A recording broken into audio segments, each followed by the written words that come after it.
temps pour suivre mon rêve. Je suis fils unique, laissé partir son fils à 17 ans. Cyril Ferraud, avec son sourire indétrônable et son élégance télévisuelle, a choisi de passer le flambeau de la carte au trésor à Stéphane Bern. Et le moins que l'on puisse dire, c'est que le ciel s'est agité autant que les esprits. Ce qui devait être un simple relais entre deux figures de la télévision française a pris des allures de scène de théâtre, presque savoureuse dans sa tension feutrée. D'un côté, Cyril, fier d'avoir ressuscité en 2018 cette émission mythique, après 9 ans d'absence, savoure aujourd'hui le luxe de se consacrer davantage à son petit team et salue la relève d'un ton poli, presque bienveillant, en souhaitant à son successeur tout le bonheur dans cette merveilleuse aventure. De l'autre côté, Stéphane Bern, monsieur patrimoine par excellence, se retrouve propulsé dans l'hélicoptère légendaire et découvre, avec une sincérité désarmante, que l'exercice n'a rien d'une croisière tranquille.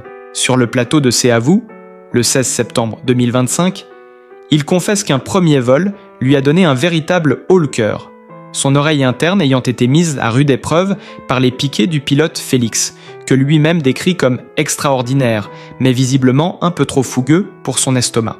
Et c'est là que les choses deviennent délicieusement piquantes. Stéphane Bern, loin de se contenter de reproduire la formule de son prédécesseur, annonce qu'il veut y mettre sa fameuse Bern Touch, descendre de l'hélicoptère, pousser des portes, ouvrir des lieux, transformer l'émission en une sorte de secret d'histoire volant, avec des pastilles patrimoniales et architecturales pour combler son amour de la grande histoire.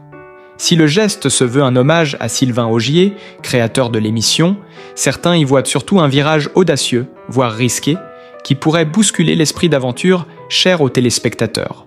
Les regards se croisent, les sourires sont courtois, mais l'on devine qu'entre ces deux figures charismatiques de l'audiovisuel, chacun campe avec élégance sur son territoire. Dans les jours qui ont suivi l'annonce, le petit monde de la télévision française n'a parlé que de cela. Les réseaux sociaux se sont transformés en arènes où les partisans de Cyril et ceux de Stéphane s'affrontaient à coups de commentaires enflammés. Derrière son ton élégant et ses mots choisis, Cyril Ferraud n'a pas manqué de rappeler subtilement combien il avait donné de sa personne pour ramener la carte au trésor à la vie en 2018. Lors d'une interview accordée à un grand quotidien, il a laissé échapper une phrase qui en a surpris plus d'un. Cette émission, je l'ai portée sur mes épaules pendant 8 saisons. J'espère que l'esprit de compétition et l'énergie qui ont fait son succès ne seront pas dilués. Un sourire léger, presque imperceptible, a accompagné cette déclaration, mais il n'en fallait pas plus pour que les interprétations fusent. Les observateurs ont vu dans cette remarque un avertissement voilé, comme s'il craignait que son successeur transforme le jeu d'aventure en un documentaire en vol. Stéphane Bern, toujours égal à lui-même, a pris le contre-pied, avec un mélange de diplomatie et d'ironie fine qui le caractérise. J'entends les inquiétudes, et je comprends que Cyril soit attaché à son bébé. Mais moi aussi, j'ai une responsabilité, celle de faire vivre cette émission dans son époque. Si je peux lui donner une dimension supplémentaire, pourquoi s'en priver ? A-t-il lancé lors d'un passage sur France Inter. Derrière ce ton posé se cachait un message clair. Il n'a pas l'intention de rester dans l'ombre de son prédécesseur. Et de fait, son équipe de production travaille déjà sur des segments où l'animateur ira à la rencontre d'historiens locaux, d'architectes et même de témoins vivants d'événements marquants liés aux lieux visités. Les coulisses de France. Télévision bruiste de rumeurs. Certains membres de l'équipe, encore très proches de Cyril, confient, sous couvert d'anonymat, qu'ils craignent une perte d'identité du programme. Ce qui faisait vibrer les téléspectateurs, c'était la course, le chrono, le stress, le cœur qui bat. Si on ralentit le rythme pour parler d'une façade, Renaissance ou d'un abbé du XIIe siècle, on risque d'en perdre en route, glisse un assistant de production. D'autres, au contraire, voient dans ce virage une chance de renouveler une formule qui commençait peut-être à s'essouffler. Il faut reconnaître que le public d'aujourd'hui aime aussi apprendre en s'amusant. Stéphane peut attirer un autre type de spectateur, plus curieux de culture, tempère une journaliste de France 3. Dans les rédactions, les chroniques se multiplient, parfois acides. Un éditorialiste télé a écrit « Bern dans l'hélico, c'est un peu comme Maître Proust dans une course de karting. Élégant, précis, mais pas sûr qu'on ait le même frisson. » Cette phrase a fait le tour du web et a été reprise dans des mèmes. montrant Stéphane Bern en costume 3 pièces, essayant de courir avec un chronomètre à la main. Les internautes se sont amusés à comparer son fameux rire feutré avec les cris d'excitation de Cyril en pleine chasse au trésor. La première bande-annonce de la nouvelle saison, diffusée le week-end suivant, n'a rien fait pour calmer le débat. On y voit Stéphane Bern, casque sur la tête, descendre de l'hélicoptère dans un petit village du Périgord, saluer les habitants d'un ton presque solennel, avant de se lancer dans une explication passionnée sur l'histoire d'un vieux clocher. Les réactions ont été immédiates, certains saluent l'initiative, d'autres crient à la trahison. On veut des candidates qui courent dans les champs, pas une visite guidée du patrimoine rural, s'est exclamé un fan de la première heure sur X. Pendant ce temps, Cyril, toujours très actif sur les réseaux, continue de publier des messages chaleureux, mais parfois teintés de nostalgie. Dans une story Instagram, il a montré une photo de lui en plein tournage, l'air complice avec le pilote Félix, avec en légende « C'était ça, l'esprit carte au trésor ». Les abonnés n'ont pas manqué de lire entre les lignes, certains y voyant une manière subtile de rappeler ce que l'émission était avant. La presse People, toujours avide de petits frissons, titre déjà sur « La guerre des hélicos », alimentant l'idée d'une rivalité feutrée entre les deux animateurs. De son côté, Stéphane Bern s'entraîne. Oui, s'entraîne, car pour être crédible dans ce rôle, il doit s'habituer aux secousses et aux accélérations de l'hélicoptère, sous peine de voir chaque tournage se transformer en épreuve physique. Des sources proches de la production racontent qu'il aurait demandé à faire plusieurs vols d'essai, accompagnés d'exercices de respiration et de techniques anti-vertige. Il veut être prêt, et surtout montrer qu'il peut tenir la distance. Il n'a pas envie qu'on dise qu'il n'est pas à la hauteur, confie un membre de l'équipe technique. Le jour de la première, prévu dans quelques semaines, s'annonce électrique. Les audiences seront scrutées comme jamais, et chaque mouvement, chaque réaction de Stéphane sera analysée. Les fans de Cyril se tiennent prêts à comparer, seconde par seconde, la version Ferro et la version Bern de l'émission. Certains vont même jusqu'à dire qu'ils ne regarderont pas la nouvelle saison, par fidélité à l'ancien animateur. D'autres, plus curieux, attendent de voir si Stéphane saura vraiment réinventer la formule sans la dénaturer. La tension monte encore d'un cran lorsque, dans une interview donnée à Télé Loisirs, Cyril déclare « La carte au trésor est un programme qui demande une énergie particulière, une complicité avec les candidats et un goût pour l'aventure. Je suis sûr que Stéphane saura trouver son style, mais ce n'est pas un rôle facile. » Une phrase qui peut être lue à la fois comme un encouragement et comme une mise en garde. Stéphane, interrogé le lendemain, réplique avec un sourire « J'adore les défis. Et puis, un peu de culture ne fait jamais de mal à personne, même quand on court après un trésor. » Les discussions se poursuivent jusque dans les couloirs de France Télévisions, où certains évoquent déjà la possibilité que la saison serve de test. Si l'audience ne suit pas, rien ne dit que Stéphane Bern sera reconduit l'année prochaine. De quoi mettre une pression supplémentaire sur les épaules de l'animateur. Mais fidèle à lui-même, il préfère voir le verre à moitié plein. Je prends cela comme une chance unique de faire découvrir la richesse de notre patrimoine tout en gardant le sel du jeu. Au fil des jours, la tension se cristallise presque en feuilleton médiatique. Les plateaux télé en font leur sujet favori, les chroniqueurs s'amusent à opposer les deux hommes, chacun devenant malgré lui le symbole d'une vision différente de la télévision. Cyril, avec son côté solaire et joueur, incarne la télévision de divertissement pur, celle qui fait battre le cœur. Stéphane, avec son verbe élégant et son amour des vieilles pierres, représente une télévision qui cultive, qui élève, qui prend son temps. Le choc est savoureux pour les commentateurs qui multiplient les titres suggestifs, la carte au trésor ou la carte au musée. Ou encore, Bern met-il la main sur le coffre de Ferro. Dans une émission de radio matinale, un auditeur lance une remarque qui déclenche un fou rire général. Avec Stéphane, bientôt on aura un cours d'histoire de l'art à chaque énigme. Il faudra un diplôme pour participer. Même l'animateur ne peut s'empêcher de sourire et réplique « Et pourquoi pas ?» Après tout, courir plus intelligent, ça peut être un concept. Mais le public ne semble pas entièrement convaincu. Les forums de téléspectateurs se remplissent de messages, où l'on compare les styles. On regrette la spontanéité de Cyril, sa manière d'encourager les candidats en hurlant presque dans le casque, son rire communicatif quand un candidat faisait une erreur. Les proches de Cyril racontent qu'il suit de très près la préparation de la nouvelle saison, parfois même en commentant en privé certaines images des répétitions. Il est à la fois curieux et inquiet. C'est son émission, il la fait renaître. Il a peur qu'elle perde son âme si on change trop de choses, confie un ami. De son côté, Stéphane Bern ne se démonte pas et continue d'affirmer que son objectif est de donner une dimension plus riche à l'aventure. « Je ne veux pas enlever l'action, je veux lui ajouter du sens », répète-t-il à qui veut l'entendre. Lors d'une répétition filmée en interne, une scène a particulièrement fait parler d'elle.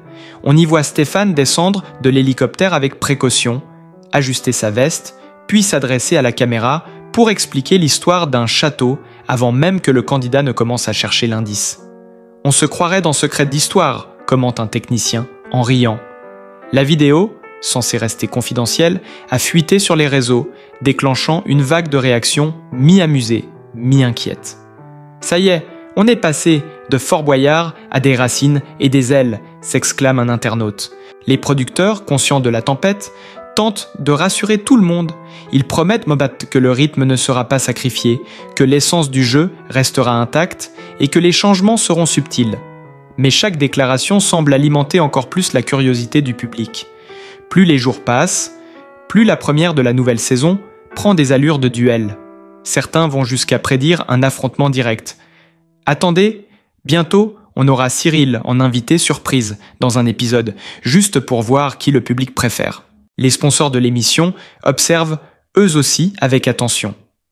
La marque partenaire du programme, qui fournit les hélicoptères, a même organisé une session de vol supplémentaire pour s'assurer que Stéphane Bern se sente totalement à l'aise et ne perde pas son calme devant les caméras.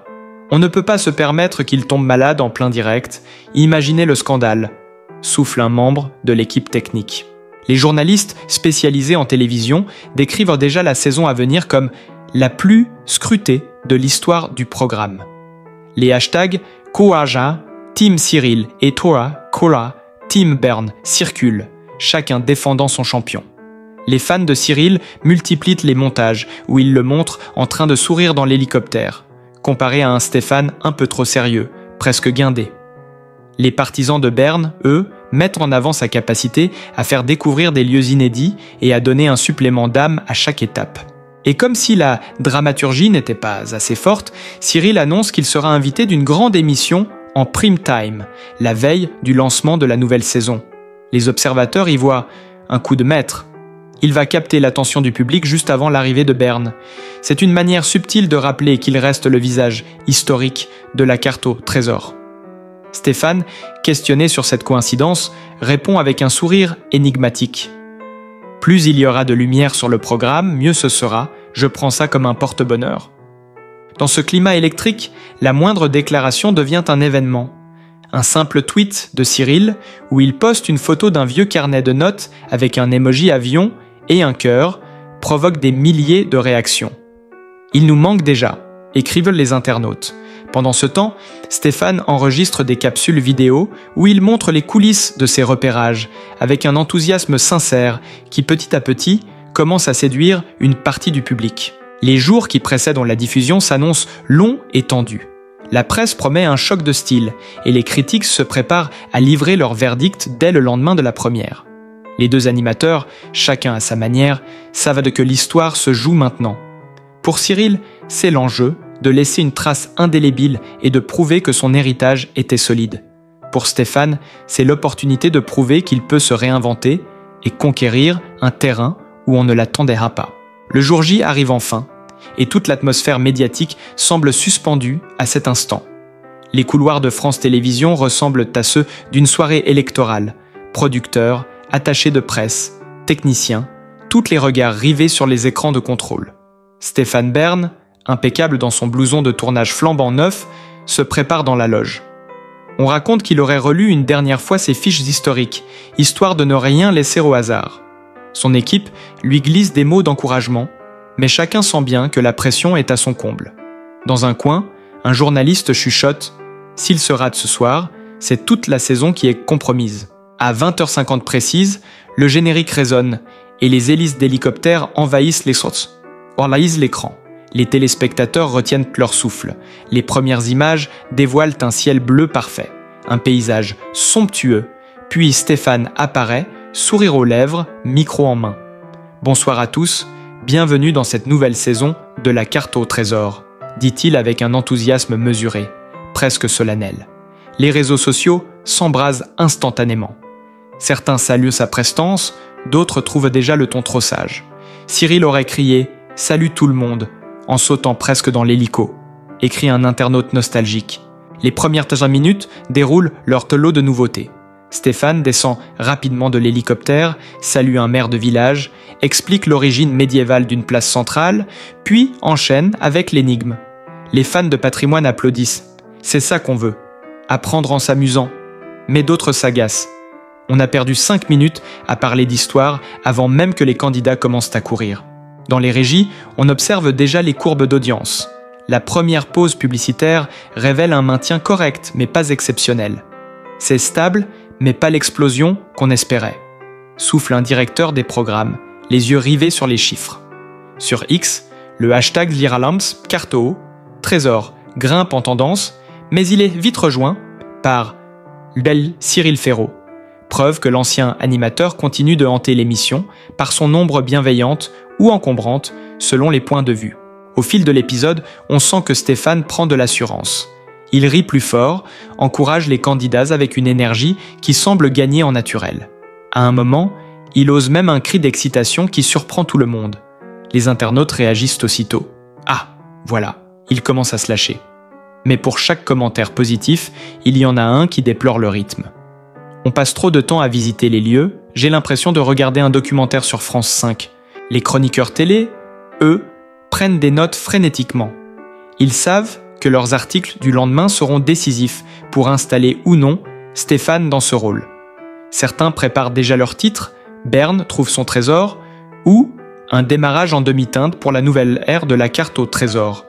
L'émission se termine sur une image spectaculaire. Le candidat victorieux brandissant le fameux trésor sous le regard souriant de Stéphane. Un plan large montre l'hélicoptère qui s'élève dans le ciel au coucher du soleil. C'est beau, presque cinématographique. Mais dans les coulisses, les visages sont partagés. Les producteurs applaudissent, mais avec retenue. Ils savent qu'il faudra attendre les audiences du lendemain matin pour savoir si la greffe a vraiment pris. Cyril, de son côté, publie un message sibyllin quelques minutes après la fin. Fier de voir la carte au trésor toujours en vol, bravo aux candidats. Aucun mot sur Stéphane, ce qui ne manque pas de faire jaser les internautes. Pas un tag, pas un like, ou là, commente un abonné. Les réactions du public continuent à affluer tard dans la nuit. Certains avouent avoir été agréablement surpris. J'avais peur que ce soit ennuyeux, mais finalement j'ai adoré découvrir l'histoire des lieux. D'autres campent sur leur position. Ce n'est plus l'émission que j'aimais. C'est devenu trop sérieux. Des débats enflammés s'organisent dans les forums, certains appelant à laisser une chance à Stéphane, d'autres réclamant déjà le retour de Cyril en guest star pour dynamiser la saison. Dans les rédactions, les éditorialistes peaufinent leur papier. Un chroniqueur du Figaro TV écrit « Stéphane Bern ne trahit pas l'émission, il la réinvente.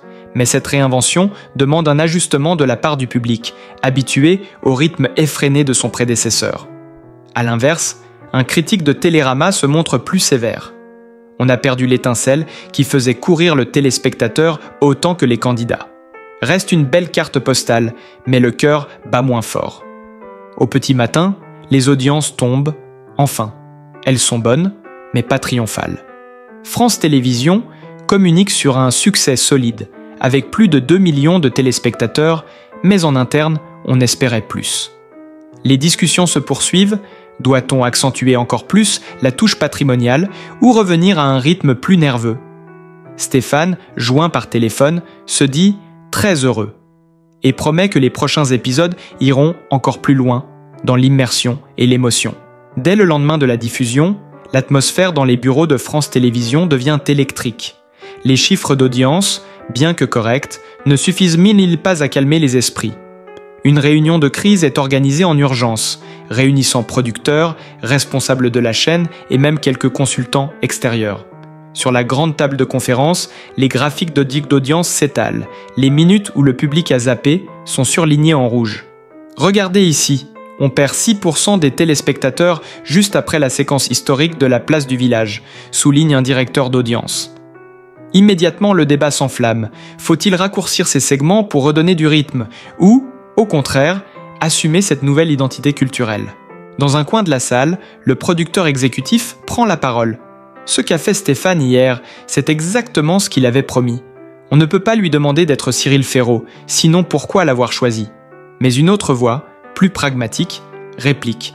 Si on perd du public, il faudra s'adapter. Les belles intentions, ça ne remplit pas les parts de marché. Les échanges deviennent vifs, chacun défendant sa vision. Certains évoquent même l'idée d'un épisode spécial où Cyril reviendrait comme invité pour relancer l'intérêt et offrir un moment symbolique aux fans. Pendant ce temps, Stéphane Bern reste étonnamment calme. Dans une interview donnée à un grand quotidien, il déclare « Je savais que le pari serait risqué, mais je crois profondément qu'on peut concilier l'aventure et la culture. L'émission a toujours été une vitrine de nos régions, je veux juste pousser cette logique plus loin. » Ces mots sont repris partout, accompagnés de photos de lui en blouson d'aviateur, l'air serein. Mais en coulisses, certains membres de l'équipe confient qu'il a été secoué par les critiques les plus dures et qu'il s'entraîne désormais à parler plus vite pour dynamiser ses interventions en tournage. Les fans continuent de se déchirer sur les réseaux. Les hashtags Puplo Carte au Trésor et Puplo Team Bern s'opposent à Hitlo Team Cyril, qui reste en tête des tendances plusieurs jours d'affilée. Un montage vidéo montrant Cyril et Stéphane en split screen, l'un sautant de l'hélico en riant, l'autre expliquant l'histoire d'un pont avec gravité, devient viral et dépasse le million de vues.